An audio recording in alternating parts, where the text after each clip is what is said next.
Ag tosig ydriach, ba syrfachys ag Ciara Grant ag idd y chlybau agus chleichi gan skipper náisianta ag ys og.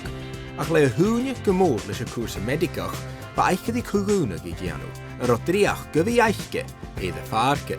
I'd known some of the girls from the underage Irish teams that were signing for Raheny and had kind of played for Raheny before it was getting more serious. So yes, we made a decision to sign with them and we had a great year. And we won a few FA Cups, we got to the Champions League and it was brilliant. But no, Raheny was the first kind of taste of, competitive week in, week out football. I think when you're that age, you're just young and naive too, and it was just, I'm just playing football again, I'm studying, it's kind of an extension of school. So I just kind of went with the flow and then got called up at 19 to my first Ireland camp and it was against the States. So yeah, I got thrown on it right back, I think in front of like 25,000 people. It's funny now thinking back on it because it was almost, 11 years ago. I was definitely nervous, but it was more of an excitement of, like, this is incredible. And then as you got older and the game got bigger, you're like, whoa, that was actually, that was a big deal. I knew it was going to get tougher trying to do my internship. The league was getting better, the standards were getting better. And I was starting to slip off because the fatigue of trying to balance it all. And then obviously it was my first time kind of entering working life as well. So there was just a lot of new things happening around that time. So I think on reflection, it was probably the best thing for me.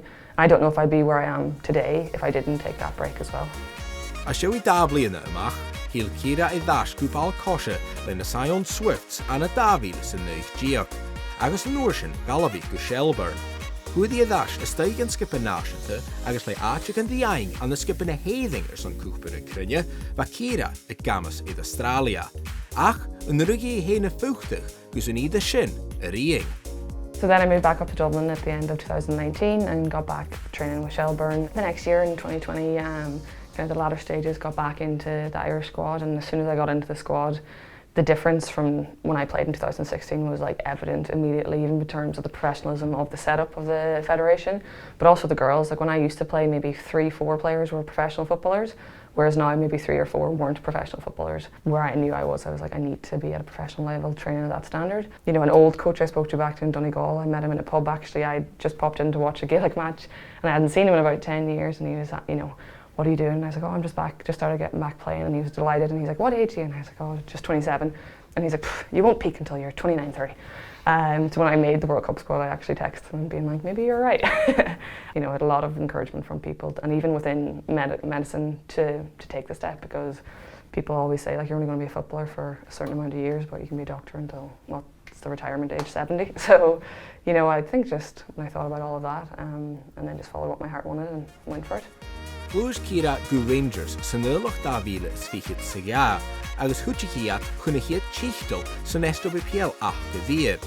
Iddo blin sy'n ystawrych, rhain Ciara sŵs a heinching ys o'n glwysyd go Heart, le chwmas a fa leirsing y chlubau, agus y manager, Eva Olid. Well, Sean Burt here, the recruitment manager, he gave me a call near the end of that 2022 season, and Heart had obviously finished 8th at that time, so I was a bit apprehensive about the phone call because I didn't really know what it was going to be about, but he was just talking about the investment that the club were starting to do. It was just a really positive conversation. He asked me would I be interested in coming in and looking at the facilities and speaking with Eva.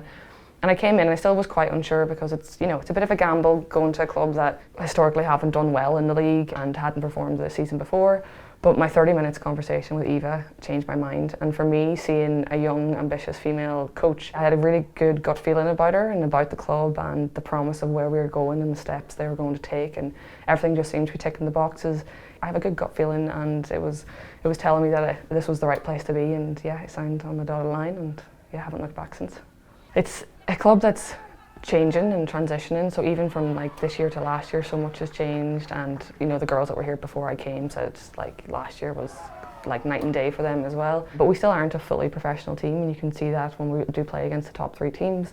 But we've a lot of very talented young players, and we are improving week in, week out, and we're just really looking forward to the rest of the season as well. Maybe because we did so well last season, there was a bit of expectations on us to probably beat teams that, say in the bottom half of the split more convincingly, and then that didn't really happen. But I think since the break, since Christmas, you can see in our performances we're much more playing as a unit. We're very excited going into this last round of fixtures and even pushing on to next season.